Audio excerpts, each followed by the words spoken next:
Iuno's drip marketing has been officially revealed. Let's talk about it. My name is Juice, and let's get into it. Alright, so we're looking at this drip marketing under slightly different circumstances. And what I mean by that is that we are looking at this drip marketing already knowing her weapon type and element, and already knowing some of her animations, if not the majority of them. So, that's quite interesting, isn't it? That definitely answers a lot of the questions as to what we would be thinking about this character, and, you know, what are we looking for? We already know that her animations are super water-based, so it checks out that she's lying down in some water, reaching for the moon, which also checks out considering that she has a bunch of moon motifs in her design. If you actually take a look at her hair, the very middle, she has like a little strand of hair that's shaped like a crescent moon, and it's white, and I just thought that was a little bit of nice attention to detail from Kuro there. It's all super ethereal and watery and, you know, gives off that moon vibe, so I think it looks pretty nice. It's definitely nice strip marketing.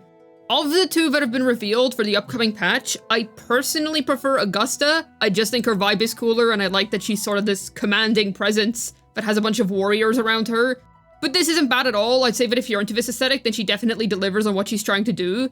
I think my personal favorite part of the design is definitely the hair. It's colored like the night sky. I think that's really cool. And in-game, I actually think it looks really good in-game, considering that we have seen her model already before. So yeah, her hair is absolutely gorgeous, definitely is a highlighting feature of this character for sure. And whenever it comes to what her element is and her weapon type, okay, so I'm actually not that surprised by gauntlets. This is mostly because we've already seen the animations. I feel like I might have been a little bit more confused if we hadn't seen what she does yet, but because we've seen how they've implemented it, I don't know, I just kind of think it makes sense. She has that moon thing that she throws around the place, so I just kind of think it makes sense. The only other weapon that I could really picture her being just based on the animations that we've seen would be Rectifier, and we have so many Rectifier users in Wuthering Waves already. Do we really want another user for Stringmaster? Especially after we got Frolova, who's also a Rectifier user? So I think Gauntlets is completely fair.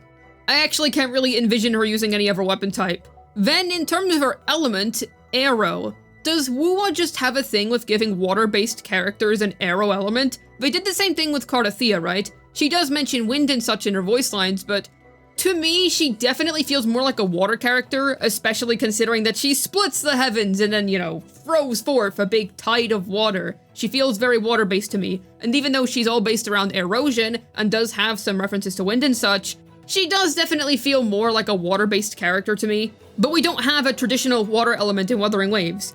I think the closest we have to a traditional element in wuwa would probably be Electro, but even then, I think that basically every other element we have in this game is quite unique, so we can't really just have a purely water character or purely fire character. So it makes sense why Iuno's Arrow, I suppose, in that sense, since I suppose that's just how they're going to categorize water units. Or it could pertain to her potentially being good for Cardathea or Gion. Gion might be reaching, but listen, I like Gion a lot, okay? Let me cope, maybe. You never know, you never know. I do also think that she could have easily fit as a Spectro character. Like, if it was up to me, and you show me this character design, and you asked me, give this character a wuwa element, I would probably say Spectro, just kind of based on the light and the moon and all that stuff. Though we have a couple of Spectro characters in the game already, and Kuro Games probably doesn't want to focus on Spectro Frazzle anymore since we've already got Phoebe, we've already got Zoni, they're probably moving on from that now. Not to mention how in terms of traditional hypercarries, we already have Jinchi, though granted, she could be a support. She kind of looks like a support to me if we're just talking on vibes alone. Animations-wise, I also think she could fit just fine as a second Salt teammate. But all around, I suppose it checks out as to why they went for Arrow instead, because there's likely just more that they can do there. My personal hope is that she's able to help Gion in some way, shape, or form. I'm not going to be pulling for her, but it would be nice to know, because if she's good for Gion, then I'll get her on rerun. I'll get her after I've gotten my Choyuan, after I've got my Galbrena, and then I can move on. And then be free to pull whoever again, in which case I would get this character. But if she doesn't do anything for him in particular, I'm probably just always going to pass. Now we'll see how she helps out Cardathea. Maybe she can. And who knows, maybe she ends up being a DPS. I personally don't think so because we got Cardathea not too long ago. Granted, that was a negative status character, and we do have Gion as a traditional Arrow DPS. Now granted, he is a 1.0 character, so they very well could make a new Arrow DPS at this point if they wanted to. I would say it's been long enough, but I don't really think it's a necessity, especially because the character still holds up in my opinion. Buffing him makes more sense than replacing him. Just my thoughts. But I could be really high on Copium, you know, because I like the character quite a bit, so I would hope that Gion would continue to stay relevant. but there's not really such a thing as an irrelevant Wuthering Waves DPS at the minute, I would say. In terms of potential pulling plans, I'm personally just not gonna get her. I'm saving for Cho Yuen, and hopefully if Galbrain is after him, I would like to get her too. Gonna have to skip her though if she's before Cho Yuen. But with that being said, I'm just saving for the cool looking dude. I want to get him. Iuno doesn't look bad. If there's anyone I'm gonna buckle for, it's going to be Augusta because I personally just much prefer her to Iuno, but this character doesn't look bad. She's cool, just not my type. That's kind of how I would put it personally. To elaborate a little bit more on her animations, considering that we do have them now, I do like the one where she dives underwater. I find that one really cool. I also think it's cool that she can shoot a bow and arrow, and that's another reason as to why I think they made her a gauntlets user. We don't really have a bow and arrow class in this game. I think the closest thing they could have done is give her a gun and then make her signature weapon like transform into a bow. But in that case, it would probably just look a bit silly if you don't have her sig, because then you would just have this priestess looking woman with a gun just kind of running around the place. Okay, that would be pretty funny. But yeah, it looks pretty nice. All around, very water themed. I think it looks nice. And all around, I actually find it quite interesting that they're going for a water and fire type aesthetic for this upcoming patch. Both of the characters have a very distinct theme. One is super fiery, one is super watery. I think that's cool. It's like contrasting. Kind of reminds me of like Pokemon Sun and Moon. You know, that's the vibes I'm getting from this. You know, choose your legendary. Are you going for Solgaleo or are you going for Lunala? Take your pick. I also think that the moon that she summons is quite a cool visual effect. Whenever she's sort of lying up there and there's a moon behind her and she's chilling on her bow and arrow or disc, or I'm not even sure what that is. I'm just gonna call it a bow and arrow because it shoots out arrows. But whenever she's chilling on that and there's a big crescent moon behind her, I think that's cool. I think that looks quite nice, actually. wuwa's killing it with the visual effects. I think one visual effect I really like in this game is that one Cardathea idol where she just drags the whole world underwater. It's really nice looking. I really, really enjoy that.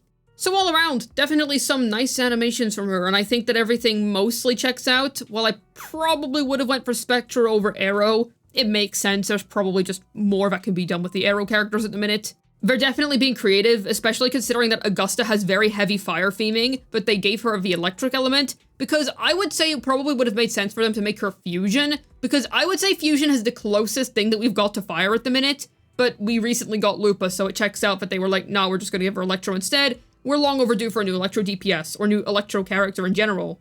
I'm placing my bets on Iuno being a buffer of some variety. I'll be quite surprised if she isn't. Otherwise, one other thing that quite intrigues me about this character is that she's not a particularly big release, I don't think. Of course, she is very high quality, that is a given. However, she's still like a normal person. She's not a Sentinel Resonator, she just has a big job in Septimont, right? But she's not really even as big as I would say Augusta. She has authority, but I don't necessarily think that she's a crazy big release or anything like that. Yet Kuro still opted to reveal her animations early. I find that very, very interesting. Because when Cardathea's animations got revealed early, it was crazy. You know, nobody expected it. No one saw it coming. Like, what do you mean that we're revealing Cardathea's animations early? But she's a Sentinel Resonator, so it makes sense that they would build up that type of fanfare for a character like that. With Augusta, I would say she's decently hyped. I'm not sure if I would say she's as hyped as Carda was during her upcoming release, but she's definitely a character that people are looking forward to. I would say between the two, she's probably the more popular one. I've generally seen more people be interested in Augusta between the two. So revealing her animations early, while I don't know why they didn't do it for Frolova, as I feel like that character was arguably a bigger deal than her, yeah, it still makes sense. But revealing Iuno early, she's like a normal person, but they're still revealing her animations early. It could also just be that her animations were ready at the same time as Augusta, so they were like, you know what? What if we just show them both? We have them both, there's no reason to not do this. If we do this, then it's like, you know, why not? Let's just give it a go. So it could have very much been an on-the-whim decision, but I find that interesting.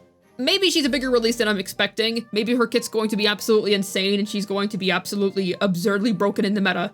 Who knows, man? Who knows? There's not really such a thing as a limited 5-star in this game that's absolutely trash with absolutely no redeeming qualities. So saying they'll be good is a bit of a blanket statement because that could literally mean anything. I'm interested to see what her kit contributes to the Wuthering Waves meta. That alone is what's going to decide whether I care about getting her in the future or not. If she doesn't really help Gion or help anybody that I currently have, she's probably just going to be a skip forever. I think between the two, I'm definitely going to get Augusta if I do end up getting either of them. The plan as of now is for me to just completely skip, because although Augusta is tempting, I need to show some willpower and stick it out for Cho Yuen. I need to stick it out for the guy that I'm really looking forward to, because that dude just looks incredible. So I'm hoping to just stick it out for that guy. However, Iuno does look good.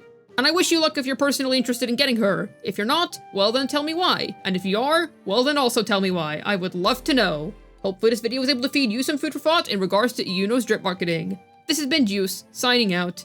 And good luck on saving and pulling for your Iuno if you're interested.